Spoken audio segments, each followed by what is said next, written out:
മനുഷ്യ കഴിവിന്റെ അപ്പുറത്തുള്ള കാര്യങ്ങൾ ചോദിക്കുന്നത് അതാണ് പ്രാർത്ഥന എന്ന് നിങ്ങൾ നിർവചനം നൽകി.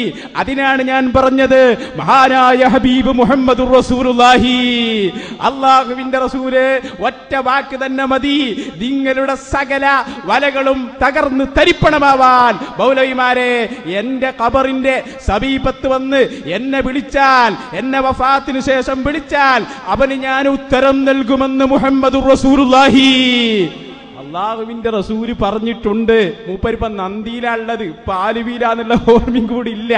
നന്ദിയിൽ പറഞ്ഞതിന് അവിടെ പറയുന്നുണ്ട്. പിന്നെ ഉന്തുർന അതൊക്കെ കാണിച്ചു തന്നതല്ലേ മൗലവി? അങ്ങനെയല്ലേ ളുഹ്ർ നിസ്കരിപ്പിച്ചത്? എവിടെന്ന് അങ്ങനെയല്ലേ നമ്മൾ ളുഹ്ർ നിസ്കരിപ്പിച്ചത്? നിങ്ങൾക്ക് ഉന്തുർന ചർച്ച ചെയ്യണോ? താല്പര്യമുണ്ടോ? വ്യവസ്ഥ എഴുതിക്കോളൂ, ഞങ്ങൾ എപ്പോഴും റെഡിയാണ്.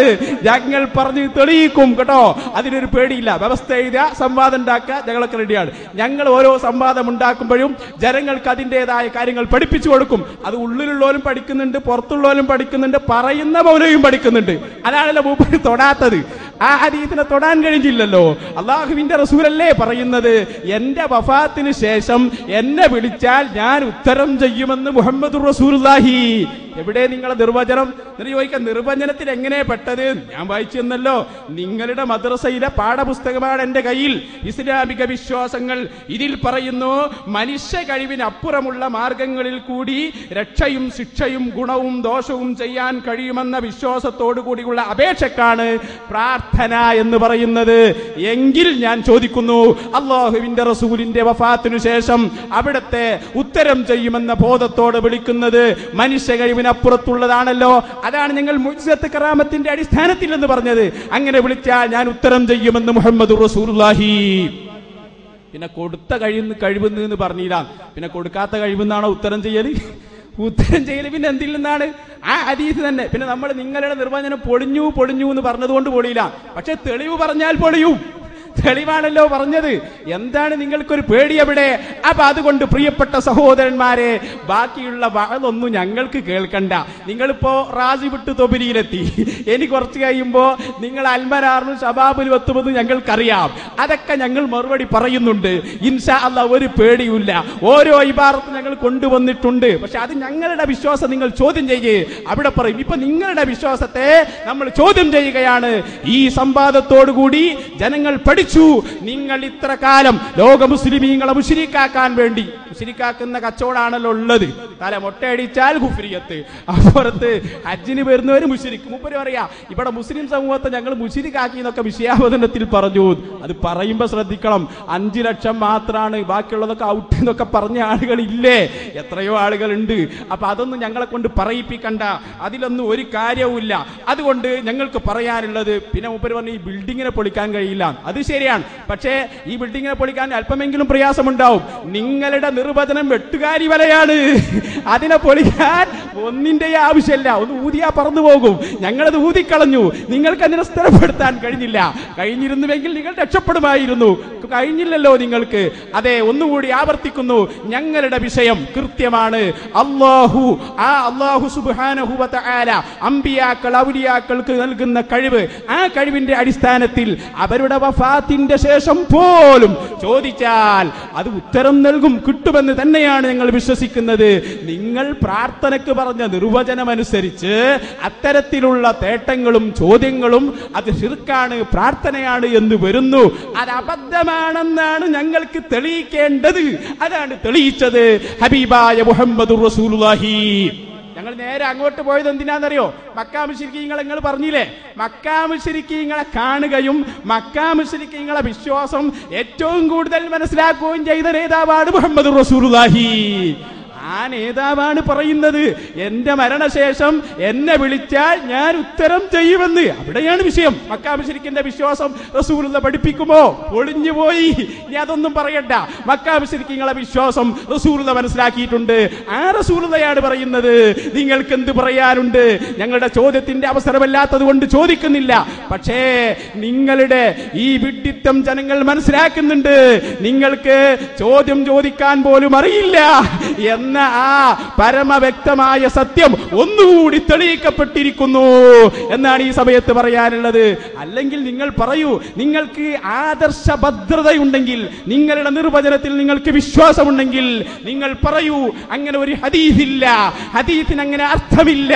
ധൈര്യമുണ്ടോ? ഞാൻ ചോദിക്കാൻ പോകുന്നേ ഉള്ളൂ, ഇപ്പൊ ചോദിക്കുന്നില്ല. പക്ഷേ നിങ്ങളെ നിർവചനം അതാ അറബിക്കടലിലേക്ക് വലിച്ചെറിഞ്ഞിരിക്കുന്നു. തെളിവ് മുഹമ്മദുർ റസൂലുള്ളാഹി, റസൂലുള്ളാഹിന്റെ വാക്കാണ്. എന്റെ ഖബറിന്റെ സമീപത്ത് വന്ന് അതേ വഫാത്തിനു ശേഷം എന്നെ വിളിച്ചാൽ ഞാൻ ഉത്തരം ചെയ്യുമെന്ന് മുഹമ്മദുർ റസൂലുള്ളാഹി. എന്താ പറഞ്ഞത്? അങ്ങനെ നിങ്ങൾക്ക് ഓരോന്നിങ്ങനെ പഠിപ്പിക്കലാണ് ഞങ്ങളുടെ ലക്ഷ്യം. അത് നിങ്ങൾ മനസ്സിലാക്കിയിരിക്കണം. ഈ ഭാഗത്തെ പ്രവർത്തകരെ ഞങ്ങൾ അഭിനന്ദിക്കുന്നു. സംവാദം നടത്തിയല്ലോ, മനസ്സിലാക്കി വെച്ചോളൂ. ഇനി ആരെങ്കിലും വഫാത്തിന് ശേഷം വിളിക്കുന്നത് ശിർക്കാണെന്ന് പറഞ്ഞാൽ അവരോട് ചോദിക്കണം, അല്ലാഹുവിന്റെ റസൂൽ ശിർക്ക് പ്രചരിപ്പിക്കുന്ന ആളാണോ? അവിടുന്ന് പഠിപ്പിച്ചില്ലേ എന്ത്? എന്നെ വിളിച്ചാൽ ഞാൻ ഉത്തരം ചെയ്യുമെന്ന് മുഹമ്മദുർ റസൂലുള്ളാഹി. എപ്പോ? വഫാത്തിന് ശേഷം. പിന്നെ നിങ്ങൾക്ക് എന്താണ് പറയാനുള്ളത്? ഈ രൂപത്തില് തുടക്കത്തിൽ തന്നെ ആയാൽ പിന്നെ ഉച്ച കഴിഞ്ഞ് എത്ര സമയം കഴിയണം? എന്റെ അനീപ പോലെയൊക്കെ ഇങ്ങനെ ആയാൽ നന്ദിയിൽ ഞാൻ വരുന്നുണ്ട് ഇൻഷാ അല്ലാഹ്, അവിടെ കണക്കിന് പറയുന്നുണ്ട്. അത് നമുക്ക് അവിടെ നിന്ന് പറയാം. ഓരോ സ്ഥലത്തുനിന്ന് പറയാം.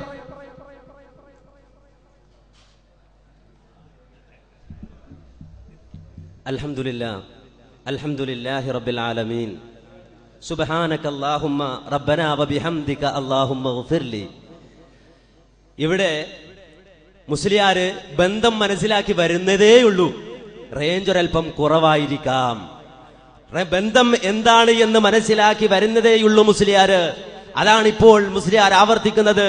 കൊടുത്ത കഴിവാണ്. കൊടുത്ത കഴിവല്ലാതെ കൊടുക്കാത്ത കഴിവുണ്ടോ?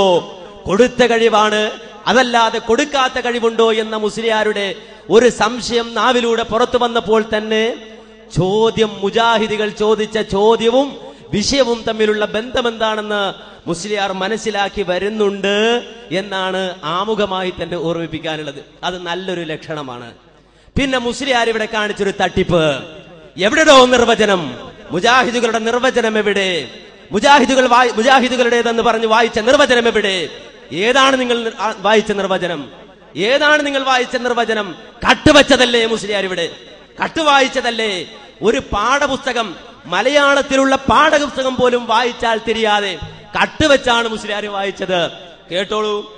മനുഷ്യൻ സർവശക്തനല്ല, സർവകാര്യങ്ങൾക്കും കഴിവുള്ളവൻ അല്ലാഹു മാത്രമാണ്.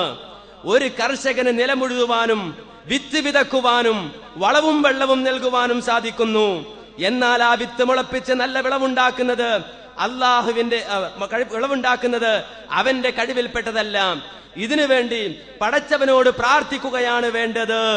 അപ്രകാരം ആ കൃഷിക്ക് യാതൊരു നാശവും ഉണ്ടാകാതിരിക്കുവാൻ വേണ്ടി രക്ഷ തേടുന്നതും അള്ളാഹുവിനോട് മാത്രമായിരിക്കണം. ഇങ്ങനെ മനുഷ്യ കഴിവിനതീതമായ മാർഗങ്ങളിൽ, മനുഷ്യ കഴിവിനപ്പുറമുള്ള മാർഗങ്ങളിൽ കൂടി രക്ഷയും ശിക്ഷയും ഗുണവും ദോഷവും ചെയ്യാൻ കഴിയുമെന്ന വിശ്വാസത്തോടു കൂടിയുള്ള അപേക്ഷക്കാണ് പ്രാർത്ഥന എന്ന് പറയുന്നത്. കട്ടുവച്ചതല്ലേ മുസ്ലിയാരെ? ഇവിടെ വായിച്ചോ നിങ്ങൾ അതിന്റെ തലവാചകം. എന്താണ് പ്രാർത്ഥന? ആ പ്രാർത്ഥനയുടെ വിശദീകരണം അതിനു മുമ്പ് കൊടുത്തിട്ടുണ്ട് മുസ്ലിയാരെ. മുസ്ലിയാരത് വായിച്ചിട്ടില്ല. മലയാള ബുക്കിൽ പോലും കൃത്രിമം കാണിക്കുന്ന നിങ്ങൾക്ക് ഇനി അറബി വായിച്ചാൽ എന്തായിരിക്കും നിങ്ങളുടെ അവസ്ഥ? ഹദീസ് വായിച്ചാൽ എന്തായിരിക്കും നിങ്ങളുടെ അവസ്ഥ? മലയാള ബുക്ക് പോലും മുറിക്കാൻ പഠിച്ച നിങ്ങൾ ആയത്തും ഹദീസും മുറിക്കുമെന്ന കാര്യത്തിൽ തർക്കമുണ്ടോ മുസ്ലിയാരെ? അതുകൊണ്ട് നിർവചനം മുജാഹിദുകൾ പഠിപ്പിച്ചിട്ടേ വിടൂ. അതിനാണ് ഈ സംവാദം. വെല്ലുവിളിച്ചപ്പോ മുസ്ലിയാർ വിചാരിച്ചില്ല മുജാഹിദുകൾ അത് ഏറ്റെടുക്കുമെന്ന്. വെല്ലുവിളിച്ചപ്പോഴുള്ള